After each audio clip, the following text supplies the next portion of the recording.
on this side of it. He is alive. And he wants us to partake in the resurrection.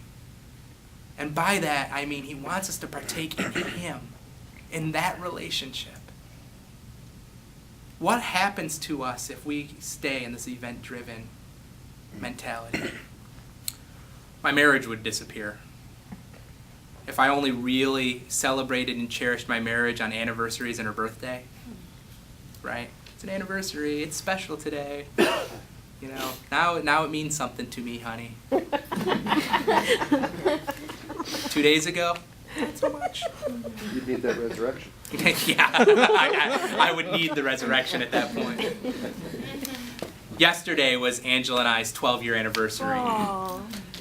And thank you. You should be thanking her. No, you should. All right. No. And as I was thinking about our anniversary and the times that we share, and it's funny because both of us try to say sweet things. And if you saw our Facebook statuses, it's like this kind of, can we one-up each other? She beat me, but that doesn't matter. She wrote this beautiful thing, and we write the stats. But I say this for me. This is no rebuke to you, honey. Sad that that's when we do it. Today it's special. Yesterday, day before that. And if that's our mentality, if that's my mentality, because that is my mentality, it's like, oh, it's our anniversary. I need to tell everybody how much I love my wife.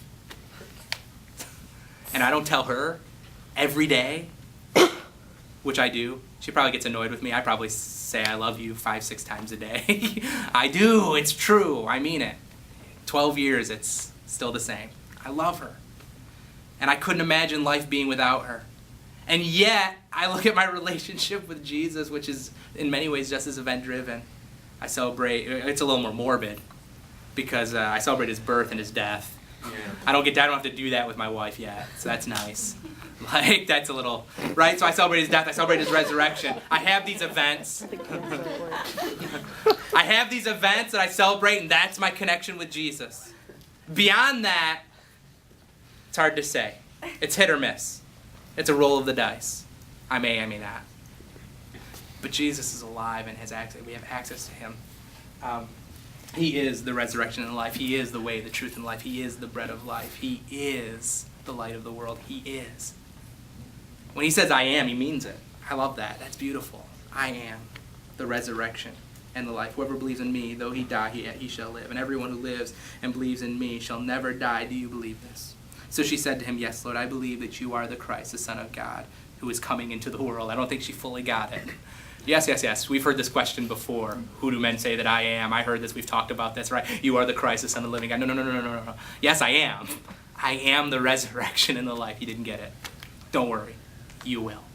He goes on. This is our favorite. This is leading up to our favorite part, right? When she had said this, she went and called her sister Mary, saying in private, the teacher is here and is calling for you. And when she heard it, she rose quickly and went to him. Now Jesus had not yet come into the village, but he was still in the place where Martha had met him. When the Jews who were with her in the house, consoling her, saw Mary rise and quickly go out, they followed her, supposing that she was going to the tomb to weep there. Now when Mary came to Jesus and came to where Jesus was and saw him, she fell at his feet, saying to him, Lord, if you had been here, my brother would not have died. You got to get sick of hearing that. Number 2. Oh, you guys are thick, right? So, then when the Jews who were, when Jesus saw her weeping, and the Jews who had come with her also weeping, he was deeply moved in his spirit and greatly troubled. And he said, where have you laid him? And they said to him, Lord, come and see. Verse 35, the one we like, Jesus wept. I've said this a number of times, and I want to say this again. A lot of times when we read that, because it says that Jesus was deeply troubled, right? When they came and said this, he was deeply troubled. We don't say why he was deeply troubled. You notice they leave that out. They don't say he was deeply troubled because he was heartbroken for Mary and Martha. They don't say he was deeply troubled for anything. They don't tell us. I want to offer some logic. Some of you have heard this, and I'm going to say it again. I want to offer some logic in this situation. You're Jesus Christ. You're not, but work with me. Put yourself in his shoes. Or sandals, as the case may be. You're Jesus Christ. You are the resurrection and the life. You came for a purpose. to raise Lazarus from the dead. This was a demonstration. You came for this purpose, right? You show up, and all these people come, and all they keep saying is, had you been here, they would not have died. He wouldn't have died. If you would have just been here, you really messed us up, Jesus. You show up. You see the tomb. You see the people. Do you weep because of your sorrow for Mary and Martha and the people there? Is that the reason you cry?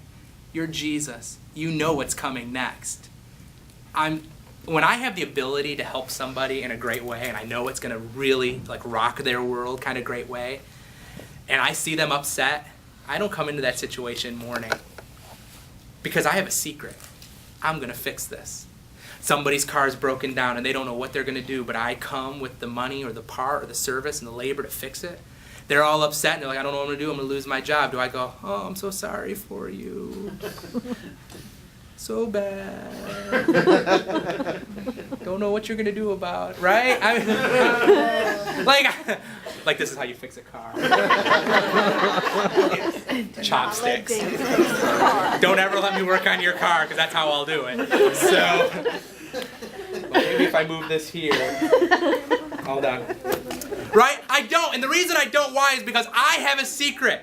I know that joy is coming. I'm coming with a solution. So when they are all weeping, this is what I honestly think. This is why Jesus is troubled. You leave this. We don't know. The scripture does not say. I'm trying to use some logic here. He knows he's bringing Lazarus back to life. There is no reason to be mourning. There is no reason to weep. So why does he weep? He weeps because they do not recognize that he is among them.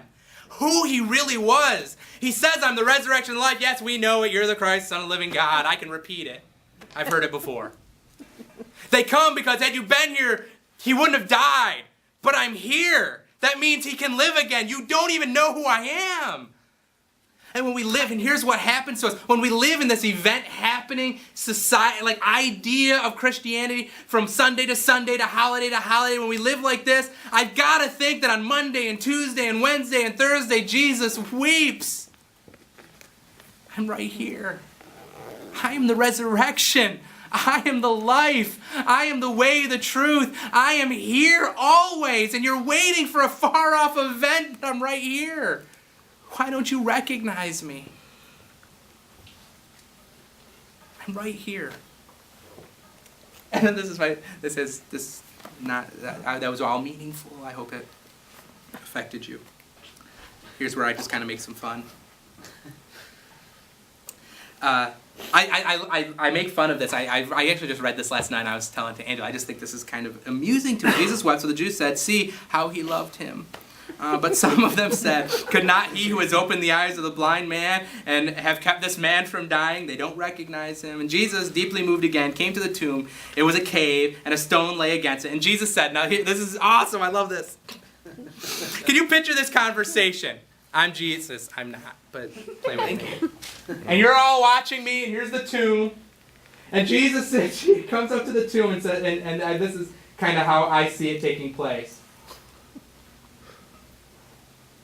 Okay, Jesus said, take away the stone. Martha, the sister of the dead man, said, and Martha said to him, Lord, by this time there will be an odor, and he has been dead 4 days. Jesus said, did I not oh, wait, I skipped the part, didn't I? No, I'm good, right. All right. Here we go, verse 41. So they took away the stone, and Jesus lifted up his eyes and said, Father, I thank you that you have heard me. Now, I know you always hear me. Right? But I said this on account of these people standing around, that they may believe that you sent me. Right? I know you always hear me. In case you didn't know why I said that, you're confused. It's for these guys. I just think that's amusing that he has a side conversation. Like, God, I thank you that you hear me. I know you always hear me. Like, I can almost God say, like, going, I heard you. Yeah, I caught that. I heard you. No, God, I know you always hear me. But I said that for these people so that they would see and believe and know that you heard me. I didn't want them to know that you heard me. So that's why I said that. In case you were wondering. Jesus cracks me up. I'm going to do that every time I pray from now on. I'm going to pray, and then I'm going to tell God why I prayed what I prayed. I just love that. There's such a, I'm sorry. There's something in me that shows the humanity in Jesus. Like, I just love this relationship that he has with the Father, that he would throw up this prayer, and then just in case, God answered back, I heard you the first time. I know you hear me. I know. I said it for them. And you should have known that. You're God. I shouldn't have to repeat myself. I love it. Anyway.